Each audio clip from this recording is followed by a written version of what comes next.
knowledge, al-ilm al-nafi', beneficial knowledge, is that which reflects on who you are.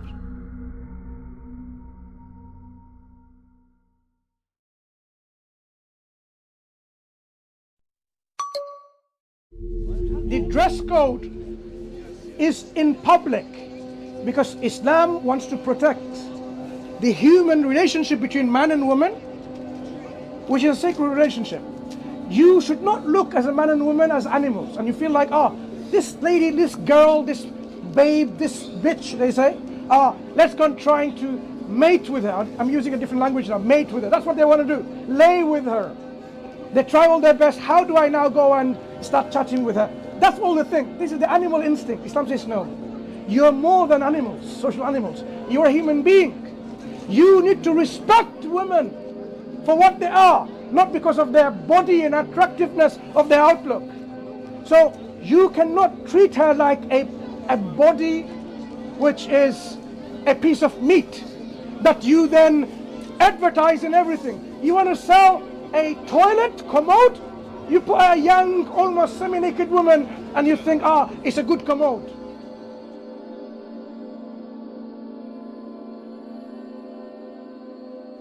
The dress code is in public because Islam wants to protect the human relationship between man and woman, which is a sacred relationship. You should not look as a man and woman as animals, and you feel like, this lady, this girl, this babe, this bitch, they say, let's go and trying to mate with her. I'm using a different language now, mate with her. That's what they want to do, lay with her. They try all their best. How do I now go and start chatting with her? That's all the thing. This is the animal instinct. Islam says no. You're more than animals, social animals. You're a human being. You need to respect women for what they are, not because of their body and attractiveness of their outlook. So you cannot treat her like a body which is a piece of meat that you then advertise and everything. You want to sell a toilet commode? You put a young, almost semi-naked woman and you think, it's a good commode. A commode, right? Where you do your business. The call of nature. You have to have a woman, semi-naked woman, sexually attractive, to sell that product. So Islam is against objectification of women. This is a abuse of women. Islam is about elevating the dignity of women, saying she should be respected for what she is, who she is, not how she looks like, but who she is. That's why in public, when she's covered, you cannot just, because all of these curves are covered by loose clothing. You can't see those body curves anymore. So you are no longer prying with your evil. When I say evil, with your sexual eyes of perversion. You are now looking at her. Then you have to listen to her, what she has to say, for her merit, for what she has here, the intellect, not how she looks. But unfortunately, the society that we live in, they make the woman to such in a low position that women have to spend, do you know how much of their time beautifying themselves to come into public? Lipstick, makeup, foundation cream, one top off and another one, another eyelash and this and that. Beautification is okay, but who are you trying to please in public? You should do that for your husband as much as you like. Make yourself beautiful and attractive, because that's how you should be in that relationship of love and attractiveness with each other. But in public, when you go with skirt up to here, who are you inviting? Your husband or another man? Are you not happy with your man? Are you really not content with your husband, with your man? Is that what you think you are? That you need to go and advertise yourself? So Islam says no to this kind of exploitation and abuse of women. And that's why she dresses modestly with an extra clothing in public. That is why people somehow mistakenly think this particular preventative measure is actually giving women the less rights. It's not giving less rights. It's giving the woman the security, the sanctity, what she deserves. That's why when you speak to a Muslim woman, don't speak to me about it. Go and ask a woman who covers herself and ask her how she feels. She will tell you she feels liberated.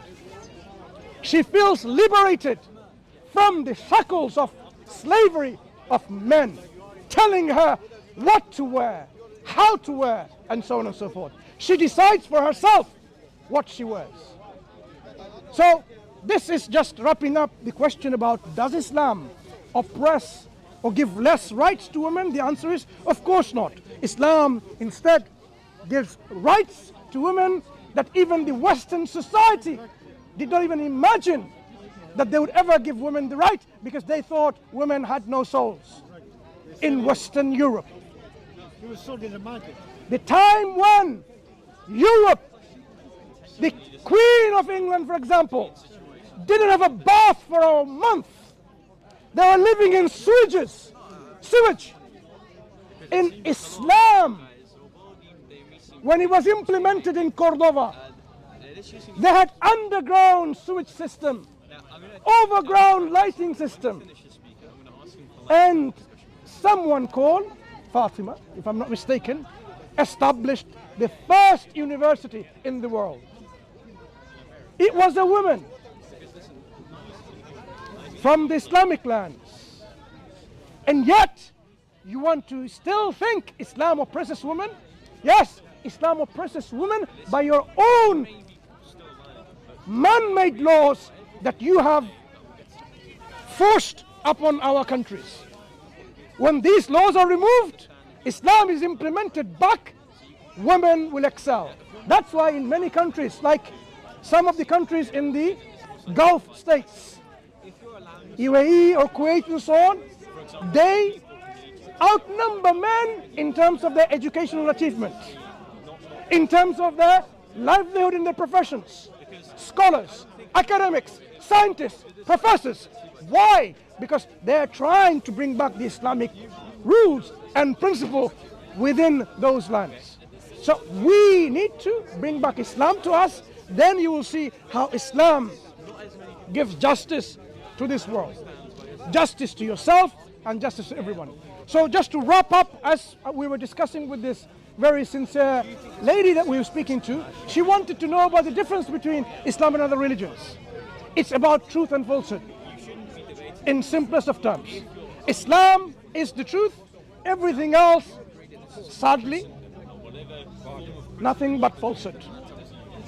Covered with, mixed with, some truth values here and there. So think and reflect on what I've just said.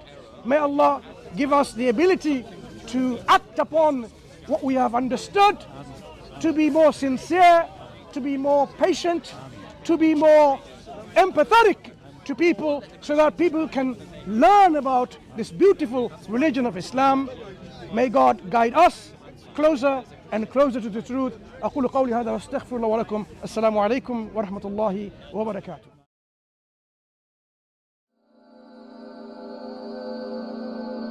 Thank you for watching.